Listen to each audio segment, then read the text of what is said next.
जय श्री कृष्ण, राधे राधे। स्वागत है आप सभी का भागवत गीता की कथा में। दोस्तों, पितृपक्ष शुरू हो रहा है। मान्यता है कि पितृपक्ष में भागवत गीता का पढ़ना, सुनना और स्मरण करना बड़ा शुभ फलदायक माना जाता है। कहते हैं इससे गीता का पाठ करने से पितरों को शांति मिलती है और वो खुश होते हैं और अपना आशीर्वाद देते हैं। आइए भागवत गीता का पहला अध्याय शुरू करते हैं। भागवत गीता पहला अध्याय आसान हिंदी भाषा में।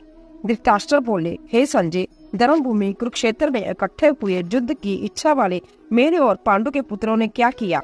इस पर संजय बोले, उस समय राजा दुर्योधन व्यूह रचना युक्त पांडवों सेना के देखकर उसे द्रोणाचार्य के पास जाकर जय कहा, हे आचार्य, आपके बुद्धिमान शिष्य द्रुपद पुत्र व्यूहकार खड़ी की हुई पांडु पुत्र की इस बड़ी भारी सेना देखिए। इस सेना में बड़े बड़े धनुष वाले युद्ध में भीम और अर्जुन के समान बहुत से शूरवीर हैं, जैसे सत्यकी और विराट तथा महारथी राजा द्रुपद और दुष्टकेतु, चेकितान तथा बलवान काशीराज पुरीजित, कुंती भोज और मनुष्यों में श्रेष्ठ शेब्या और पराक्रमी जुदामुन्यु तथा बलवान उत्तमौजा, सुभद्रा पुत्र अभिमन्यु और द्रौपदी पांचों पुत्र, यह सभी महारथी है। हे ब्राह्मण श्रेष्ठ, हमारे पक्ष में जो जो प्रधान है उनके आप समझ लीजिए। आपके जानने के लिए मेरी सेना के जो जो सेनापति है उनको कहता हूँ। एक तो संभय आप और पितामह भीष्म तथा कर्ण और संग्राम विजय कृपाचार्य तथा वैसे ही अश्वत्थामा, विकर्ण और सोमदत्त पुत्र भूरिश्रवा तथा और भी बहुत से शूरवीर अनेक प्रकार के शस्त्र अस्त्रों से युक्त, मेरे लिए जीवन की आशा को त्यागने वाले सबके सब युद्ध में चतुर है। भीष्म पितामह द्वारा रक्षित हमारी वह सेना सब प्रकार से अजय है और भीम द्वारा रक्षित इन लोगों की जय सेना जीत में सुगम है। इसीलिए सब मोर्चे पर अपनी अपनी जगह स्थित रहते हुए आप लोग सब के सब ही निसंदेह भीष्म पितामह ही सब ओर से रक्षा करे। इस प्रकार द्रोणाचार्य कहते हुए द्रोणाचार्य के वचनों को सुनकर कौरवों के बुद्ध बड़े प्रतापी पितामह भीष्म उसी द्रोणाचार्य के हृदय में हर्ष उत्पन्न करते हुए उच्च स्वर से सिंह की नाद के समान गर्ज कर शंख बजाया। उसके उपरांत शंख और नगार तथा ढोल और निर्सी आदि बाज एक साथ ही बजे। उनका वह शब्द बड़ा भयंकर हुआ।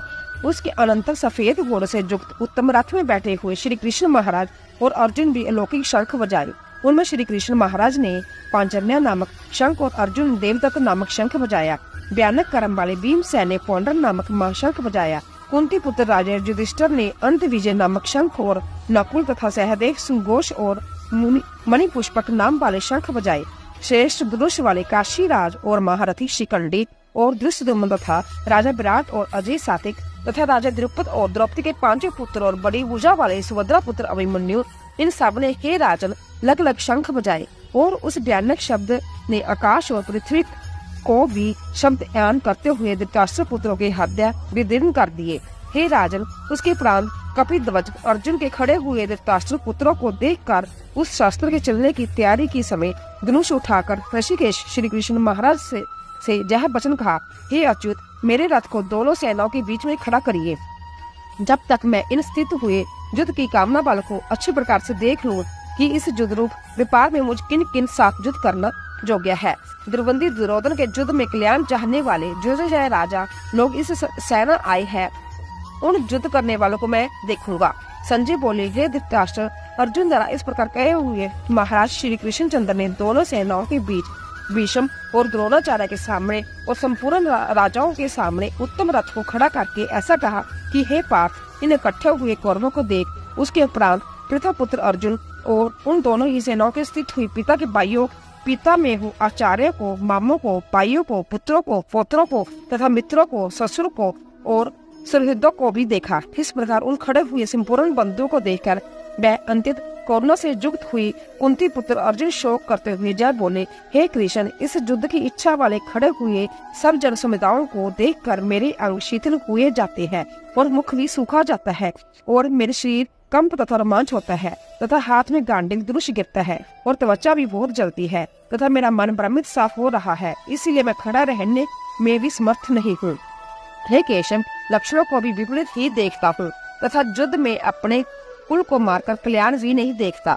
हे कृष्ण, मैं विजय नहीं चाहता और राज्य तथा सुखों को भी नहीं चाहता। हे गोविंद, हमें राज्य से क्या प्रयोजन है अथवा भोगों से और जीवन से भी क्या प्रयोजन है। क्योंकि हमें जिनके लिए राज्य वो और सुखाधिक इच्छित है, वह ही जय सब धन और जीवन की आशा त्याग कर युद्ध में खड़े हैं, जो कि गुरुजन, ताऊ, चाचे, लड़के और वैसे ही दादा, मामा, ससुर, पोते, साले तथा और भी संबंधी लोग हैं। इसीलिए हे मधुसूदन, मुझे मारने पर भी अथवा 3 लोक राज्य के लिए भी मैं इन सबको मारना नहीं चाहता, फिर पृथ्वी के लिए तो कहना ही क्या है। हे जनार्दन, धृतराष्ट्र के पुत्रों को मार कर भी हमें क्या प्रसन्नता होगी, इन पापियों को मार कर तो हमें पाप ही लगेगा। इससे हे माधव, अपने बांधव धृतराष्ट्र के पुत्रों को मारने के लिए हमें योग्य नहीं है, क्योंकि अपने कुटुंब को मारकर हमें कैसे सुखी होंगे। जब लोग से विस्तृत हुए जय लोग कुल को नशकृत दोष को मित्रों के साथ विरोध करने में पाप को नहीं देखते हैं, परंतु हे जनार्दन, कुल के नाश से करने से होते हुए भी दोष को जानने वाले हम लोगों को इस पाप से हटने के लिए क्यों नहीं विचार करना चाहिए, क्योंकि कुल के नाश होने से सनातन कुल धर्म नष्ट हो जाते हैं। धर्म के नाश होने से संपूर्ण कुल को पाप भी बहुत दबा देता है तथा हे कृष्ण, पाप के अधिक बढ़ जाने से कुल की स्त्रियां दूषित हो जाती है। स्त्रियों के दूषित होने पर वर्ण संकर उत्पन्न होता है और वह वर्ण संकर कुलगातियों के और कुलों को नरक में ले जाने के लिए ही होता है। लोक हुई पिंड और जल की क्रिया वाले इनके पितर लोग भी गिर जाते हैं और इन वर्ण संकर कारक दोषों से कुलगातियों को सनातन कुल धर्म और अजाति धर्म नष्ट हो जाते हैं तथा हे जनार्दन, नष्ट हुए कुल धर्म वाले मनुष्य का अनंत काल तक नरकवास होता है, ऐसा हमने सुना है। ओ शोक है कि हम लोग बुद्धिमान होकर भी महान पाप करने के तैयार हुए हैं, जो कि राज्य और सुख को लोभ में अपने कुल को मारने के लिए उद्यत है। यदि मुझ शास्त्र रहित ना सामना करने वालों को शास्त्रधारी धृतराष्ट्र पुत्र रण में मारे तो वह मारना भी मेरे लिए अति कल्याणकारक होगा। संजय बोले, रणभूमि में शोक से अधिक मरने वाले अर्जुन इस प्रकार कहकर बाण सहित धनुष को त्याग कर रथ के पिछले भाग में बैठ गए। बोलो श्री कृष्ण भगवान की जय। तो दोस्तों, आशा करती हूँ कि आपको हमारी कथा अवश्य पसंद आई होगी। प्लीज जाने से पहले चैनल को सब्सक्राइब कीजिए, लाइक कीजिए, ज्यादा से ज्यादा शेयर कीजिए। आप सभी का धन्यवाद।